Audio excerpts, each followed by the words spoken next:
4 days into this World Cup, and every single referee who has walked onto that pitch has walked off it under fire. This is not a coincidence. This is a pattern.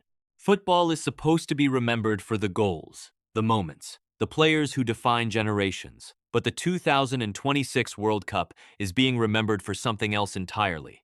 The men holding the whistle have become the story. And the conversation is not going away. It happened in real time. Millions watching.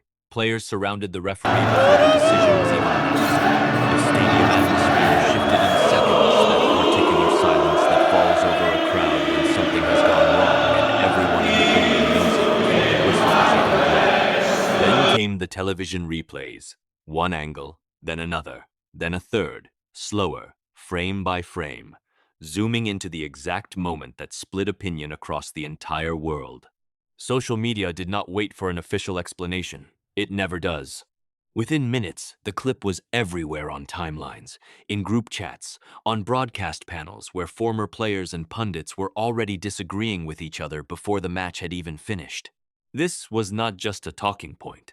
This was the moment the tournament stopped being purely about football and became about something more uncomfortable, about who controls the outcome, about whether the game being played on the pitch is the same game being decided in the VAR room, about whether the whistle is the most powerful instrument on that field, more powerful than any boot, any cross, any save.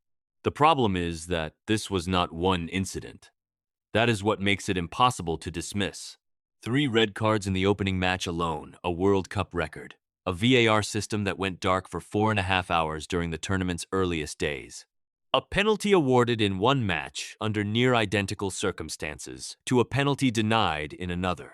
Teams from Africa, from Asia, from South America, from Europe, all coming out of matches with the same expression and the same question. What are the rules, and are they being applied to everyone equally? When one team complains after a loss, it is called poor sportsmanship. When teams from different continents, with different styles, with different histories, all come off the pitch saying the same thing, that is no longer a complaint. That is evidence of a pattern. And patterns do not lie. Group stages are already being shaped by decisions that have nothing to do with the quality of football being played. Points dropped, momentum lost. Campaigns that cost nations years of preparation being derailed by a call that lasted 30 seconds in a room that nobody outside FIFA is allowed to see. VAR was introduced with one promise: remove the clear and obvious errors. Give the game certainty. Make sure the biggest moments of the biggest tournament on earth are decided correctly. That promise is now the most debated sentence in football. The technology works in theory. Camera angles that the human eye cannot process in real time. Frame-by-frame precision. A team of officials reviewing every angle simultaneously while the stadium waits. On paper, it is the closest thing football has to a guarantee. But guarantees require consistency. And consistency is exactly what this tournament has failed to deliver. The same technology, applied by different officials in different matches, is producing different outcomes for identical situations. The tool designed to eliminate doubt is manufacturing more of it than the sport has ever seen. Fans are not questioning the cameras, they are questioning who is watching the cameras, and whether the people watching them are applying the same standard every single time. That question does not have a public answer, and that silence is doing more damage to the tournament than any controversial decision ever could. The managers spoke first, carefully, in the language of professional diplomacy that elite football demands in press conferences. Disappointed, confused, hoping for clarity. The kind of language designed to express frustration without triggering a fine. Then the players spoke. And players do not use the language of press conferences. Captains who have played in World Cups before. Former champions with nothing left to prove and nothing left to lose. Veteran managers who have seen every version of this tournament across multiple decades. All of them saying publicly what everyone inside the game has been saying privately, that the officiating at this tournament is not good enough for the stage it is on, that the decisions are not consistent, that the technology meant to protect the game is being operated without transparency and therefore without trust. Post-match interviews became must-watch television for the wrong reasons, not because of what was said about the football, because of what was said about the officials. Emotional, raw, occasionally furious. The kind of honesty that press conferences are specifically designed to prevent and that this tournament has produced in volume. The moment a controversial decision happens at this World Cup, the internet does not wait for FIFA. It builds its own case. Frame-by-frame breakdowns posted within minutes. Former referees offering analysis on broadcast panels, while other former referees contradict them in real time on social media. Hashtags pulling millions of posts into a single conversation that FIFA has no mechanism to control and no credible way to enter. The clips spread faster than any official statement. By the time FIFA issues a response, if it issues one at all, the public verdict has already been delivered. Guilty.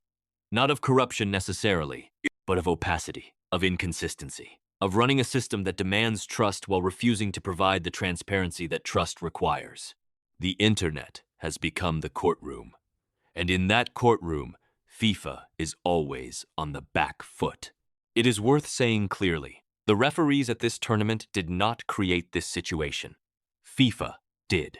The officials selected for the 2026 World Cup are among the best in the world at what they do. They have spent years reaching this stage. They train for the pressure of split-second decisions in front of 90,000 people. They prepare for the scrutiny. They understand that at a World Cup, every call is a global event. What they cannot prepare for is a system that puts them at the center of controversy and then leaves them there alone. No public explanation of their decisions, no official breakdown of how VAR conclusions were reached. No transparency about the communication between the on-field referee and the review team. They make the call, the world reacts, and FIFA says nothing on their behalf, and nothing to explain the process. The most criticized figures at this tournament are not the players who missed penalties or the managers who made bad substitutions. They are the officials. And that is not an accident.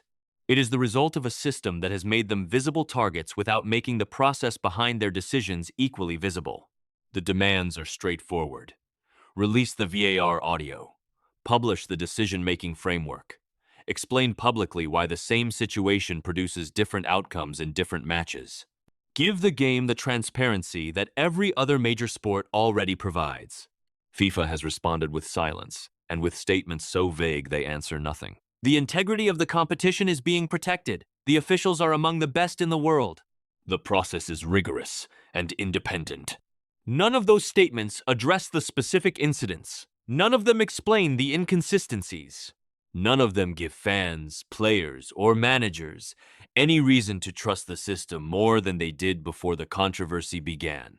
FIFA is defending the integrity of a competition while refusing to demonstrate it. And the gap between those two things is exactly where trust goes to die. This is the part that matters most. This is what moves the conversation from frustration to genuine crisis. Group standings are already reflecting decisions that teams had no control over. Campaigns built across 4-year cycles, years of qualification, preparation, tactical planning, physical conditioning are being shaped by 30-second VAR reviews that nobody outside one room can see or verify. Teams are already out of the tournament wondering what might have been. Not because their football was not good enough, because a decision went against them in a way they cannot understand, cannot challenge, and cannot get a straight answer about. The knockout rounds are approaching.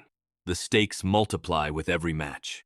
And every team still in the competition is aware that the next controversial decision could be the one that ends their tournament. When supporters start questioning whether outcomes are being decided by football or by officiating, the sport has a problem that goes beyond any single match.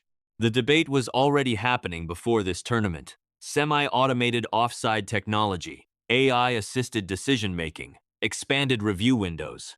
The possibility of challenges where managers can flag decisions for review, like tennis or cricket. The 2026 World Cup has accelerated that conversation considerably, because what this tournament has exposed is not that technology cannot help football. It is that technology without transparency creates as many problems as it solves. The camera angles are not the issue. The consistency of the human beings interpreting them is. Future World Cups will have more technology. That is already decided. The question is whether they will have better systems.